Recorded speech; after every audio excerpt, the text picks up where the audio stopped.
নিজের সন্তানের চাইতে মূল্যবান কোনো সম্পদ মানুষের আর হতে পারে না।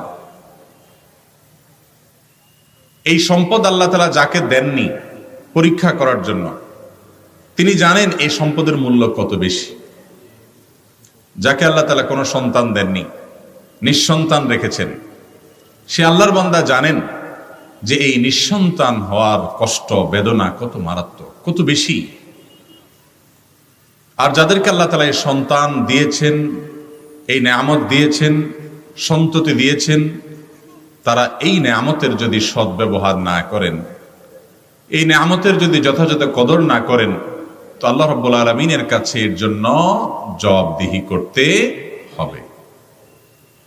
আমরা আমাদের দেশে সাধারণত একমুখী ওয়াজ শুনে অভ্যস্ত, আর সেটা হলো বাবা মায়ের অধিকার, বাবা মায়ের হক